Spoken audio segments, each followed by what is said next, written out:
सुबह के 8:35 हुआ चाहते हैं। आपका मेज़बान इशफाक गौहर हाजिर खिदमत है। आज 18 मई 2022 है और शवाल मुकर्रम की 15वीं तारीख है। उम्मीद है कि आप सब बखैरियत होंगे और हमारी ट्रांसमिशन का पूरा आप फ़ायदा भी लेंगे, क्योंकि जहां हम आपको ख़बर से बाखबर करेंगे वहीं पर कुछ रिपोर्ट्स के हवाले से भी आपको बताएंगे कि जो दुनिया के अंदर या मुल्क के अंदर जो रिपोर्ट्स कुछ सामने आई है उसमें जम्मू कश्मीर की सूरत हाल कहाँ पर है।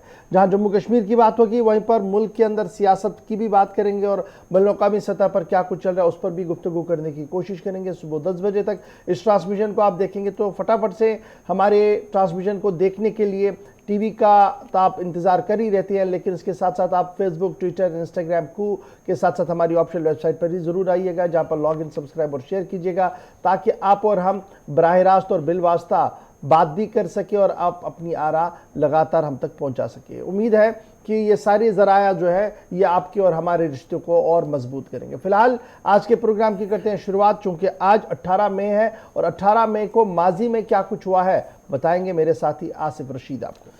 गुड मॉर्निंग, खुश आमदीद, बहुत बहुत शुक्रिया आप सभी का हमारे साथ ज्वाइन करने के लिए। और 10 बजे तक हमारा और आपका साथ आज भी रहेगा प्रोग्राम सलाम जेके में।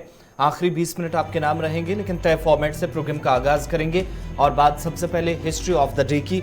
आज खास क्या है वो बताते हैं, आज के दिन की अहमियत क्या है। 1974 में आज ही का दिन था जब भारत ने पाकिस्तान की सरहद के करीब राजस्थान में पहली मर्तबा एटमी तजर्बा किया। 1974 में 18 मई को। 1756 में आज ही का वो दिन था जब बरतानिया ने फ्रांस के खिलाफ जंग का बाकायदा ऐलान किया। साल 1912 में आज से ठीक 110 साल कबल पहली बार जो हिंदुस्तानी फीचर लेंथ फिल्म श्रीपंड अलिक रिलीज हुई। आज का दिन था 18 मई की तारीख थी, साल था 1912। 1933 में आज ही का दिन था जब HD देवगौड़ा हिंदुस्तान के 12वें वज़ीर-ए-आज़म के तौर पर मुंतखब हुए। तारीख थी 18 मई, साल था 1933। इसके अलावा आज का दिन इसलिए भी अहम है चूँकि साल 2004 में इजरायली अफवाज ने इजराइल के रकाबे घर कैंप के अंदर जहां 19 फ़लस्तीनियों पर फायरिंग करके अंधाधुंध गोलियां चला के उनकी जान ले हलाक किया। और आज बरसी है, तकरीबन 16-17 साल इस बात को भी मुकम्मल हो रहे हैं। 2020 में खलीज बंगाल में समुद्री तूफान आज के दिन आया और अम्फान सुपर साइक्लोन में तब्दील हुआ, जिसकी वजह से आसपास के इलाकों में शदीद नुकसान हुआ। 2 बरस से मुकम्मल हो चुके हैं, दूसरी बरसी आज। साल 2009 में श्रीलंका हुकूमत ने आज ही का दिन था जब तमिल बागियों के साथ 25 साला जंग का खात्मे का ऐलान किया था 18 मई को। और श्रीलंका में आज के दिन जब शदीद बहरान है, मुआशी बहरान के बीच आज इस दिन को भी मनाया जा रहा है और तमिल बागियों के साथ जो 25 साला जंग थी उसको ख़त्म करने का ऐलान आज से 13 वर्ष जो कबल हुआ था उसके इसे लेकर प्रोग्राम आज दिन भर चलेंगे। इसके अलावा 1703 में आज ही का दिन था जब डच और अंग्रेज़ी अफवाज ने जर्मन शहर कोलोन पर कब्जा किया, जिसके लिए तकरीबन 100 साल तक लंबी लड़ाई मुख्तलिफ हुक्मरानों की तरफ से की गई, मुख्तलिफ बादशाहों ने की और बिलाखिर 1703 में डच और इसके अलावा अंग्रेजी अफवाज एक साथ आए, जर्मन शहर को आज के दिन अपने कब्जे में लिया था। हिस्ट्री ऑफ द डे में ये कुछ अहम पॉइंट्स थे जो आप तक पहुंचाना, क्योंकि खंगाल कर कुछ ऐसे नुकात रहते हैं मशरकी ममालिक से लेकर मगरबी हिस्सों तक, बिलखुसूस जनूबी एशिया की तारीख में कौन से ऐसे दिन हैं, कौन से सबब हैं, उनको आपके सामने खोलने की कोशिश करते हैं। लेकिन अब प्रोग्राम के फॉर्मेट के मुताबिक खबरों की तरफ बढ़ेंगे और शुरुआत आज जम्मू कश्मीर की खबरों से करेंगे, जहां पर आतिशज़दगी के वाक़यात में गुज़श्ता कई रोज़ से इजाफा देखा गया है। चलिए जनाब, आज खबर की शुरुआत जो करते हैं वो शहर श्रीनगर से करते हैं और श्रीनगर के सिविल लाइन्स इलाके के अंदर MA रोड पर वाक़ा कोठी बाग के मुफस्सिल आग की होलनाक वारदात हुई है, जिसके नतीजे में कहा जा रहा है कि एक तो कोठी बाग पुलिस स्टेशन को भी नुकसान पहुंचा और उसके साथ साथ ट्रैफिक हेडक्वार्टर वो मुकम्मल तौर पर आग की नज़र हो चुका है। अलसबा आज आग की लपटें जो है वो देखी गई हैं इसके आसपास के इलाके के अंदर, जिसके फौरन बाद फायर एंड इमरजेंसी सर्विस जो श्रीनगर यूनिट है वो वहां पर पहुंचा और उन्होंने आग को बुझाने की हर मुमकिन कोशिश की है। ताहम इब्तदाई खबरों के मुताबिक मुकम्मल तौर पर जो ट्रैफिक हेडक्वार्टर वहां पर बनाया गया था बिल्कुल पुलिस स्टेशन के साथ में, वो मुकम्मल तौर पर तबाह हो गया। एसडीआरएफ की टीम ने मौके पर पहुंचकर अगरचे काफ़ी कोशिश की कि वहां पर कुछ सामान जो है उसे बचाया जाए और रिकॉर्ड्स को निकाला जाए, लेकिन जब तक कार्रवाई को शुरू किया जाता तब तक आग इतनी खतरनाक थी कि बचना नामुमकिन था। हमारे साथ ग्राउंड जीरो से इस वक्त सईद तजम्मुल भी ज्वाइन कर चुके हैं। तजम्मुल, बहुत शुक्रिया जी ज्वाइन करने के लिए। खबर पहले कोठीबाग की है कि कोठीबाग इलाके के अंदर कोठीबाग पुलिस स्टेशन पर आग लगी। अब तफसीलात जो दिल्ली आ रही है वो ये आ रही है कि कोठीबाग पुलिस स्टेशन को जुजवी नुकसान पहुंचा है, बल्कि जो ट्रैफिक का हेडक्वार्टर बिल्कुल साथ में था वो इमारत मुकम्मल तौर पर तबाह हो गई है। क्या कुछ तफसीलात आपके पास है, क्योंकि आप ग्राउंड जीरो पर मौजूद है, दिखाइएगा जरा। बहुत बहुत शुक्रिया इशफाक गौहर। जम्मू कश्मीर में बड़ी खबर हम ब्रेक करने जा रहे हैं कि एसएसपी ट्रैफिक रूरल यानी देही इलाकों का जो सीनियर सुपरिटेंडेंट पुलिस ट्रैफिक होता है उनका जो हेडक्वार्टर है वो आज अलल सुबह 4 बजे आतिशज़दगी की वारदात में मुकम्मल तौर पर खाकस्तर हुआ है। खान मुद्दसिर अपना कैमरा थोड़ा सा इस तरफ घुमाएगा। ये तस्वीरें आप अभी भी देख पाएंगे कि जो धुआं है वो आग बुझाने की कार्रवाई के बावजूद भी अभी जो है भाप या धुआं जो है वो अभी उड़ रहा है। और यहां पर रूरल ट्रैफिक के जो चालान थे, मैनुअल चालान थे, वो मुकम्मल तौर पर खाकस्तर हो चुके हैं। और ये टीन के बॉक्सेस आप देख पाएंगे कि जिनमें चालान वगैरह रखे जाते थे। और ये जो पूरा अमला फायर सर्विस का और एसडीआरएफ का जाए वारदात पे पहुंचा था, लेकिन नुकसान को नहीं बचा पाए। और हम इस वक्त उस तीसरी मंजिल पे मौजूद हैं, ग्राउंड जीरो पर, जो एसएसपी ट्रैफिक रूरल का एरिया है। और ये जो एरिया है आप देख सब पाएंगे कि ये जो बिल्डिंग है मुकम्मल तौर पर खाकस्तर हो गई, खिड़कियां, दरवाजे, छत, और उसके बाद दाएं बाएं में 3rd फ्लोर जो है मुकम्मल तौर पर खाकस्तर हुआ। हालांकि 2nd फ्लोर और ग्राउंड फ्लोर को बचाने की हर मुमकिन कोशिश की गई। अभी भी फायर सर्विस अमला जो है वो यहाँ पर मौजूद है। और आप देख पाएंगे कि आग इतनी खतरनाक थी कि इसके चारों तरफ बिल्डिंग के जितने भी कमरे हैं वो मुकम्मल तौर पर खाकस्तर हो चुके हैं और जमीन पर आप कोयलों के सिवा कुछ नहीं देख पाएंगे। हालांकि फायर सर्विस अमले की वो पाइपें, एसडीआरएफ की वो पाइपें जो कोठीबाग से और दूर दराज इलाकों से पानी लेकर यहां पर पहुंचने में कामयाब हुई, लेकिन 4 बजे के बाद अभी तक जब 8:40 होने को आए तो इस बिल्डिंग की तीसरी मंजिल जो है मुकम्मल तौर पर शोलों की नजर होने के बाद खाकिस्तर हो चुकी है। और जमीन पर अगर आप देख पाएंगे तो यहां पर वो जो चालान किए जाते हैं रूरल ट्रैफिक का जो एक अपना निजाम होता है, और उसके जो चालान वगैरह हैं वो आप देख पाएंगे कि वो किस तरह से पूरी तरह से कोयले और राख के ढेर में तब्दील हो चुके हैं। और जब भी हम इस बिल्डिंग पर पहुंच गए तो हमें पूरा लगा कि हम किसी बिल्डिंग के अंदर नहीं जा रहे, खुदा ना खास्ता किसी वेरान इलाके में जा रहे हैं जहां पर हर तरफ धुआं और भाप उठा है। और ताजा तस्वीरें मुद्दसिर दिखाइएगा। ये जो इस वक्त कागजात हैं जो ई चालान या मैनुअल चालान वगैरह किए जाते हैं, आप देख पाएंगे कि अभी भी ये जो कागजात वगैरह हैं ये जल रहे हैं। और थोड़ा सा इसमें अगर मैं थोड़ा सा पढ़ पाऊं तो इसमें बाकायदा तौर पर जो चालान वगैरह किए जाते हैं या ऑथराइजेशन जो सिग्नेचर्स वगैरह हैं वो मुकम्मल तौर पर, ये देखिएगा, ये वो कागजात, वो फाइलें जो इस वक्त हम मौजूद हैं मौलाना आजाद रोड कोठीबाग के अकब में, कोठीबाग पुलिस स्टेशन और रूरल एसएसपी का जो ऑफिस है वो तकरीबन अंदरून से अगर हम देखेंगे तो बिल्डिंग एक ही जैसी है और काफी ज्यादा वक्फा भी नहीं है। लेकिन अभी भी फायर सर्विस अमले का जो यहाँ पर स्टाफ है हमारे साथ मौजूद है और आप देख पाएंगे कि आग बुझाने की कार्रवाई जो है वो जारी है। और इस बिल्डिंग में देखिएगा जो आग के शोले अभी भी यहां पर मौजूद हैं, धुआं, भाप जो इसको बुझाने की कोशिश की जा रही है। मुकम्मल तौर पर फाइलें देख पाएंगे कि इसमें कहीं ना कहीं मेस बिल जो है या बाकी जो कहीं ना कहीं दूसरे अखराजात वगैरह का जो रकम वगैरह फाइलों में बंद किया जाता है वो मुकम्मल तौर पर खाकिस्तर हो चुका है। और अभी भी धुआं और भाप के बीच में फायर सर्विस अमला जम्मू कश्मीर पुलिस, बताइएगा, क्योंकि कोठीबाग पुलिस स्टेशन बिल्कुल इसमें पास में, खबर पहले दिल्ली से आ रही थी कि कोठीबाग पुलिस स्टेशन को काफी नुकसान हुआ है, तो क्या कोठीबाग थाने को भी नुकसान हुआ है? देखिए मैं आपको नजारा दिखा दूं कि ये जो एसएसपी ट्रैफिक रूरल का ऑफिस है ये इस तरफ का है और ये जो खिड़की है, जब आप इस लॉन को, इस सहन को उस तरफ जाएंगे, चनार के दरख्त के उस तरफ का जो बिल्डिंग है वो कोठीबाग पुलिस स्टेशन, वो बिल्कुल महफूज है। बल्कि इस बिल्डिंग की जो ऊपरी मंजिल है, तीसरी मंजिल है, वो मुकम्मल तौर पर खाकिस्तर हो चुकी है और तमाम कागजात वगैरह जो है तबाह हो चुके हैं। और ये जो एरिया है इस खिड़की के उस तरफ और उस बिल्डिंग के उस पार जो है पुलिस स्टेशन कोठीबाग है। खबर जो आई थी वो थोड़ी सी ज्यादा ठीक भी नहीं थी, लेकिन पुलिस स्टेशन कोठीबाग और उसके बाद एसएसपी ट्रैफिक रूरल, एक होता है एसएसपी ट्रैफिक सिटी, दूसरा होता है एसएसपी ट्रैफिक रूरल। और रूरल का जो एरिया है, रूरल का जो ऑफिस है वो मुकम्मल तौर पर तबाह हो चुका है और गालिबन एसएसपी ट्रैफिक और सीनियर अफसरान अभी तक जाए वारदात में खुद मौजूद हैं। और ये जो अंदर का नजारा है, थोड़ा खान साहब आप थोड़ा सा आगे चलिएगा, खिड़की के उस तरफ जाकर हम आपको दिखाने की कोशिश करेंगे। हालांकि ये ज्यादा सेफ भी नहीं है कि इस बिल्डिंग के अंदर जाकर क्या पता ये इसमें स्लैब डला है या नहीं डला है, लेकिन छत को देखिए, कील को देखिए कि मुकम्मल तौर पर आग के शोले इतने भयंकर थे, बड़े खतरनाक थे कि तीसरी मंजिल SSP traffic rural, Maulana Azad road, Srinagar, Kothibagh police station के अकब में वाकया बिल्कुल नजदीक में मौजूद इस बिल्डिंग को मुकम्मल तौर पर आग के शोलों में देखने के बाद senior supreme police traffic, senior supreme police rural city और पुलिस के सीनियर अफसरान, एसएसपी श्रीनगर और बाकी अमला जो है फायर सर्विस इमरजेंसी का खुद मॉनिटर करता रहा। एसडीआरएफ की टीम जो है एक्सपर्ट की क़यादत में यहां पर पहुंच गई, लेकिन नुकसान को कम नहीं किया जा सका। आग लगने की वजह क्या है ये मालूम हो सका है, और दूसरी बात ये कि आग लगने के बाद जो है क्या इतनी ताखीर से ऑपरेशन चला है, बचाव कार्रवाई या जो आग बुझाने का काम था, क्योंकि ऐसा महसूस हो रहा तस्वीरें देखने के बाद बड़ी आराम से चीजें जली हैं, ऑपरेशन काफी ताखीर से हुआ है।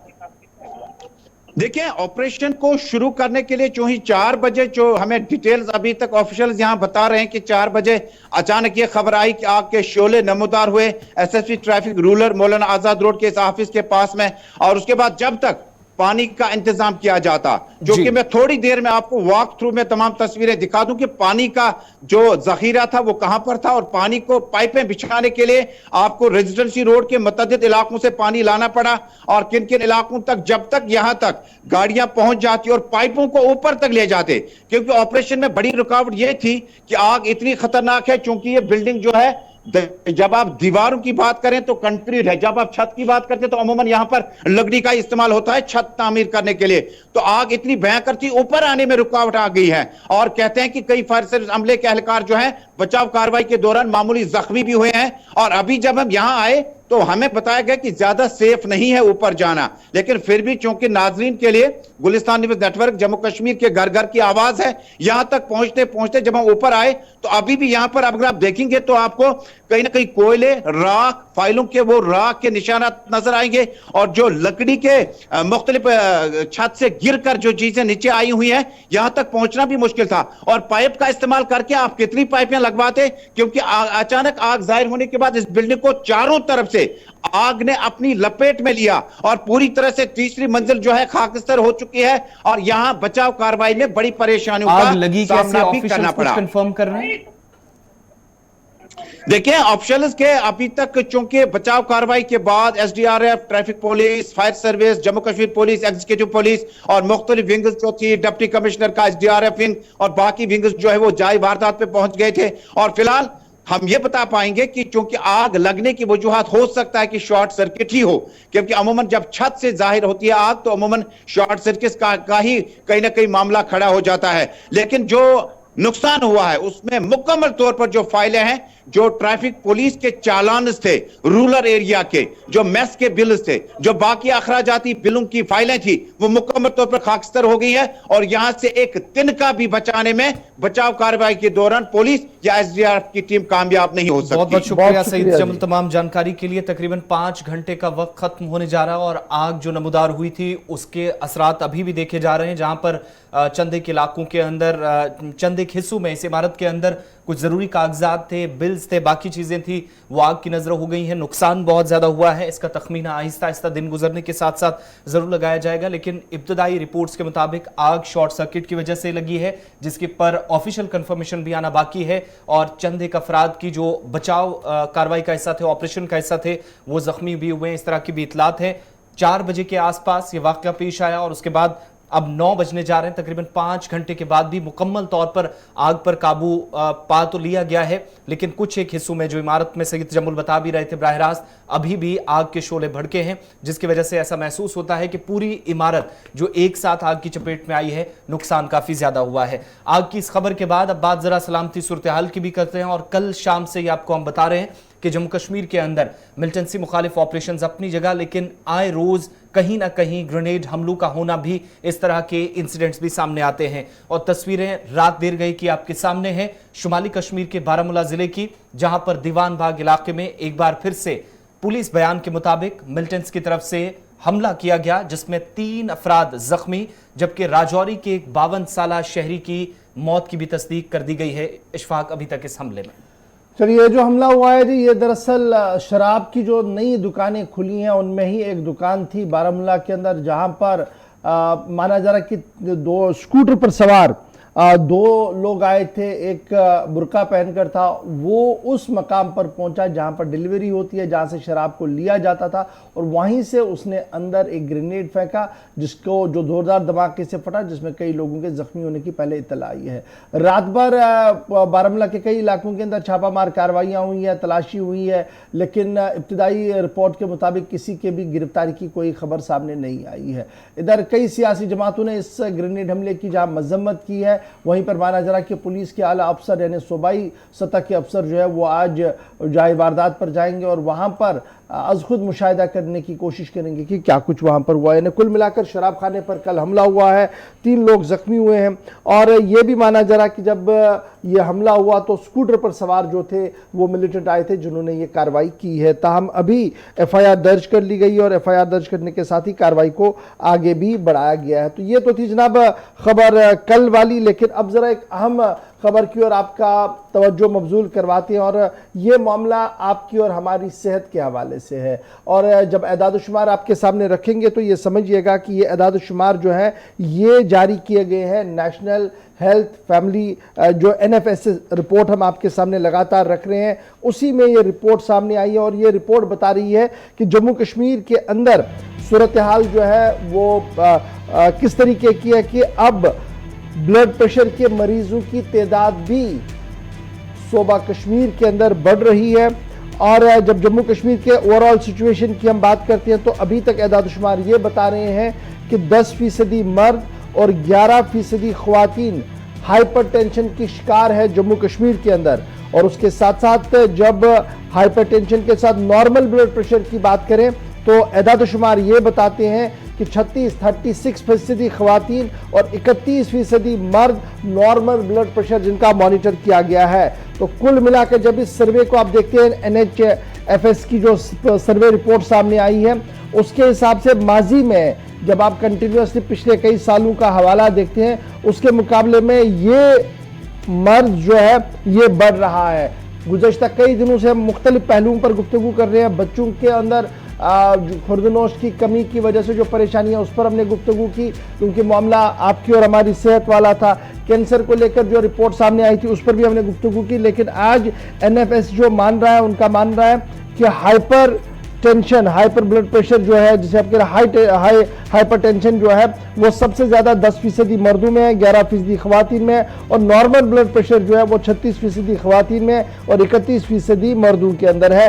ये डिटेल जारी कर दी गई है मरकज की तरफ से। और ये कहा गया कि जो लाइफस्टाइल है जी उसमें बहुत ज़्यादा तब्दीलियां आई हैं, और जो एज ग्रुप भी बताए गए हैं उस एज ग्रुप को जब खंगालते हैं तो पता लगता है कि किस तरीके से हमारे यहाँ परेशानियां बढ़ रही है। डिटेल जो NHFS की आई है, जो अवेलेबल हुई है, 36% ख्वातीन और 31% मर्द जो जम्मू कश्मीर के हैं उनके पास नॉर्मल ब्लड प्रेशर है। और डाटा ये भी बता रहा है कि हाइपरटेंशन की वजह से फिर मजीद बीमारियां बढ़ती हैं, जो फिर एज ग्रुप को डिवाइड उन्होंने किया है, 20 से 24, 25 से 29, और जब आप 30 से 34 तक भी देखेंगे तो उसमें आपको दिखेगा कि परसेंटेज हाई ब्लड प्रेशर की जो है वो मर्दों के अंदर भी बढ़ी है और ख़वातीन के अंदर। मुअल्लिजीन लगातार इस बात पर इसरार कर रहे हैं कि हमारे खाने पीने के जो आदात है उसमें तब्दीली करनी है, और साथ साथ रोज़मर्रा का जो हमारा काम करने का तरीका है उसको जब तक बेहतर नहीं किया जाएगा, शायद तब तक ये सूरत हाल तब्दील नहीं होगी। जब कौमी सतह पर इस तरीके की रिपोर्ट्स आए तो उसके बाद मौलिजीन की बात को सुनना, डॉक्टरों की एडवाइस को सुनना बहुत ज्यादा जरूरी बनता है। हमारे साथ डॉक्टर निसारुल हसन साहब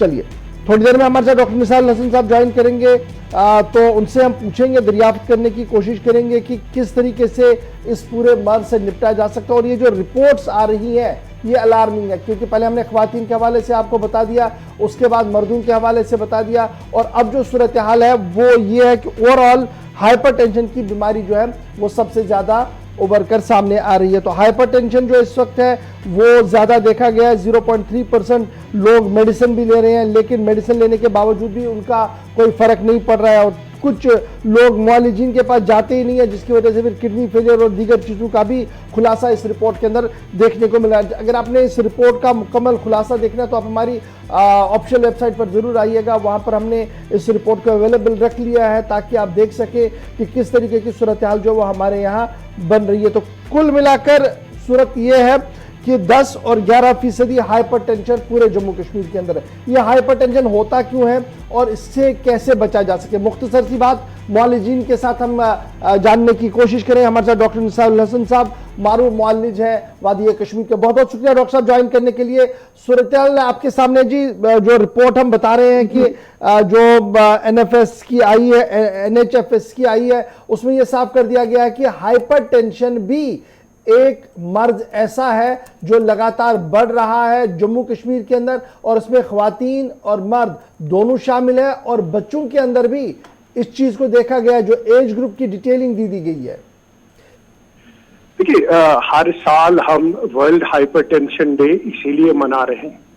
हर साल 17 मई को दुनिया भर में हम वर्ल्ड हाइपरटेंशन डे जो है इसीलिए मना रहे हैं ताकि लोगों में इस बीमारी जिसको हाइपरटेंशन कहते हैं या आम फहम लफ्जों में हाई ब्लड प्रेशर के नाम से कहते हैं, ताकि लोगों में इस बीमारी के हवाले से एक अवेयरनेस आ जाए, ताकि लोगों में इस जो बीमारी है ताकि वो अपना ब्लड प्रेशर चेक करें।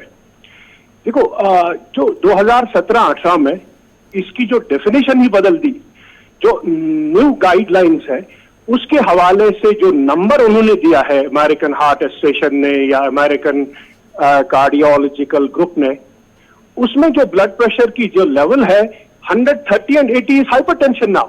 इस गाइडलाइंस के हवाले से अगर हम कश्मीर में देखें, जो हम अस्पतालों में देखते हैं, क्लिनिक्स में देखते हैं, इसमें तो half of the population in Kashmir is under the dragnet of this high blood pressure. तो पूरी आबादी, that means 35 lakh people are under the dragnet of this disease. So it is the commonest disease. तो इस हवाले से और ज्यादा लम्हे फिक्र ये है, far too many people do not know कि उनका ब्लड प्रेशर हाई है, क्योंकि इसमें कोई अलामतें ही नहीं होती है। It's a silent disease. उस साइलेंट डिजीज की वजह से लोग अपना ब्लड प्रेशर चेक नहीं करवाते, and most of these people go undetected. उससे क्या होता है, फिर अस्पतालों में वो हार्ट अटैक लेके आते हैं, अस्पतालों में यही लोग अनडिटेक्टेड लोग जो है स्ट्रोक्स लेके आते हैं, अस्पतालों में जो किडनी फेलियर की जो आपने यहाँ पे कश्मीर में जो है, मुझे लगता है बहुत सारे लोग किडनी फेलियर लेके अस्पतालों में हाइपरटेंशन की वजह से आते हैं, और बहुत सारे लोग जो है अस्पतालों में ब्लाइंडनेस या आई प्रॉब्लम्स लेके आते हैं। इसीलिए आते हैं क्योंकि जो ये ब्लड प्रेशर है इसमें कोई अलामतें नहीं होती है। इसमें एक ही तरीका है जिससे हम बेसिकली ये डिटेक्ट कर सकते हैं, that is by way of measurement. इसीलिए मैंने कल जो एक स्टेटमेंट दिया लोकल यहाँ पे एजेंसी से कि यहाँ पे जो है पॉपुलेशन बेस्ड स्क्रीनिंग की जरूरत है, क्योंकि ब्लड प्रेशर वाले आपको अलामतें जब है ही नहीं, वो आपके पास नहीं आएंगे। आपको पॉपुलेशन में जाना है, स्क्रीन करना है, और कश्मीर के हवाले से ये देखना है किस मैग्नीट्यूड की कौन सा मैग्नीट्यूड है यहाँ कश्मीर में हाइपरटेंशन के हवाले से। तो डॉक्टर साहब, ये तो आपने एदाद-ओ-शुमार बताए। अब अगर कोई इस मर्ज में है तो एहतियाती तदाबीर अक्सर कहा जा रहा है कि सिर्फ जनाब नमक बंद कीजिए और खाने पीने में थोड़ी सी आपने बच्चों की बात की, पहले मैं उसका जिक्र करता हूँ। बच्चों में paediatric hypertension is a reality, और रिकमेंडेशन ये है 3 साल के बाद जो बच्चा है पीडियाट्रिशियंस को, बच्चों के जो डॉक्टर्स हैं, उनमें वो स्क्रीन करना चाहिए आफ्टर, क्योंकि यही बच्चे जो हैं जब अडल्टहुड में आते हैं या हार्ट फेलियर लेके आते हैं, किडनी फेलियर लेके आते हैं। इसीलिए paediatric hypertension is a reality, so doctors should screen children also. अब आपने तदाबीर बोली, जब किसी को जो भी मर्ज में ये है, इनिशियली आप सारों को दवाइयां नहीं दे सकते हैं।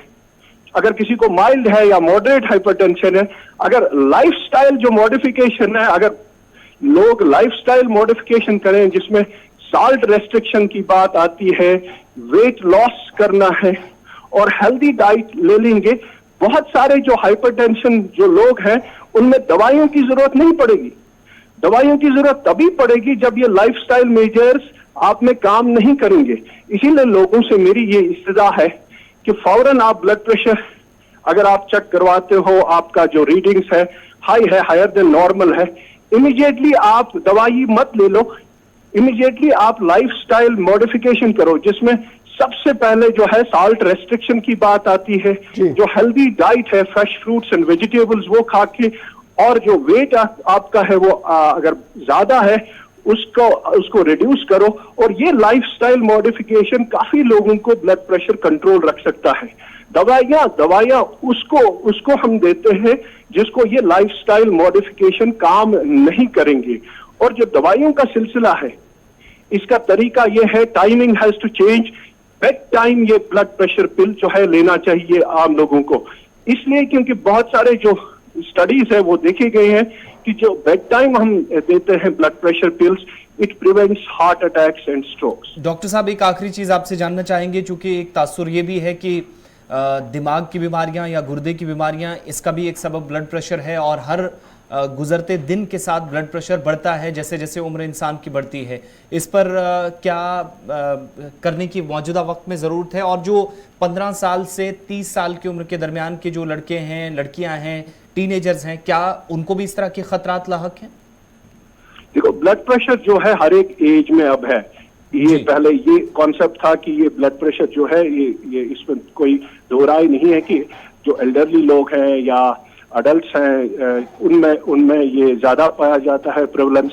लेकिन अब young people also are getting this because of some factors, possibly stress वगैरह। यंग लोगों में भी ब्लड प्रेशर है, इसीलिए ये जो यंग लोग हमारे पास हार्ट अटैक लेके, स्ट्रोक, एक वजह ये भी हो सकता है blood pressure, high blood pressure.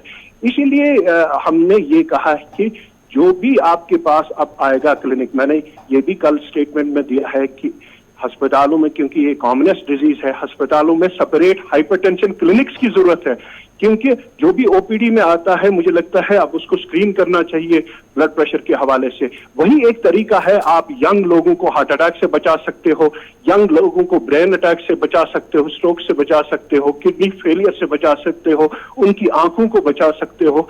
अगर उनको अर्ली डिटेक्ट किया जाएगा, you will address that high blood pressure and you will save these people from complications. बहुत बहुत शुक्रिया डॉक्टर निसार हसन साहब ज्वाइन करने के लिए। जनाब, फटाफट से ब्रेक पर जाना है, लेकिन ब्रेक से पहले आपको ये बताते चले कि one nation one ration card की स्कीम मुतारुफ तक कराई गई, लेकिन अब हुकूमत और भी राशन कार्ड के मामले पर नए कानूनों का इतलाक कर रही है और श्रम कानून को इसके साथ जोड़कर देखा जा रहा है। और आने वाले दिनों में क्या कुछ होगा बताएंगे आसिफ रशीद आपको।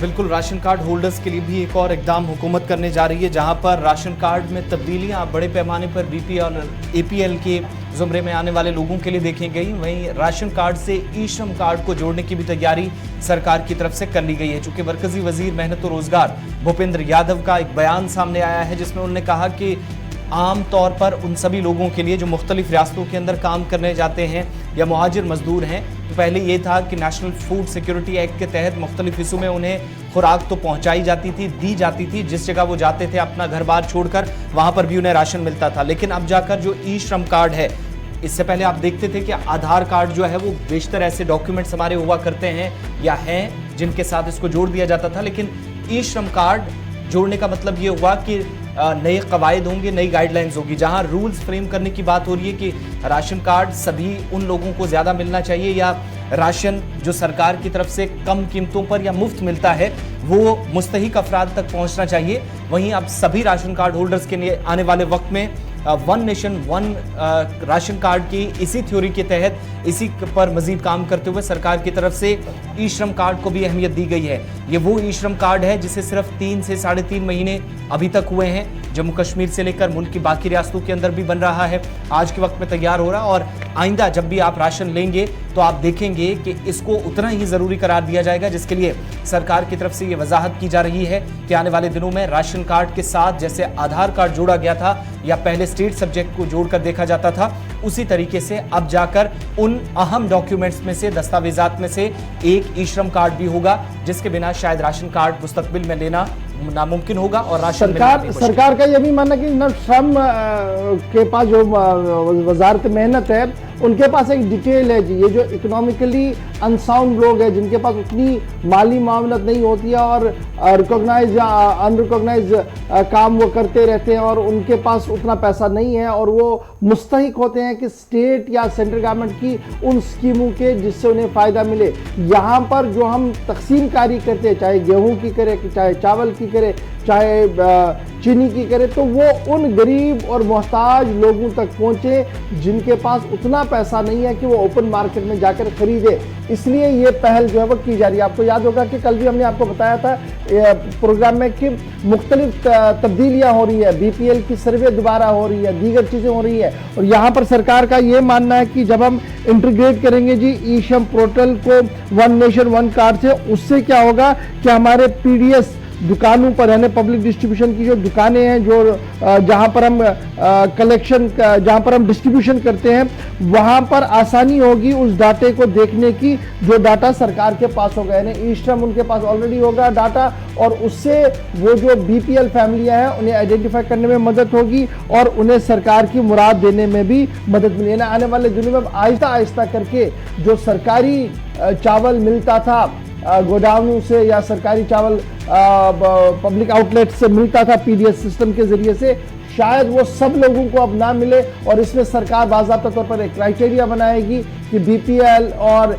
एपीएल को कैसे दिया जाए और एपीएल को किस पैसे पर दिया जाए और बीपीएल को किस पैसे पर दिया जाए। इसमें मजीद वजाहत जो आने वाले दिनों में होगी, लेकिन फिलहाल ई श्रम पोर्टल को एक साथ लेने की बात पीडीएस सिस्टम में की जा रही है। वक्त हो गया जी छोटे से ब्रेक का।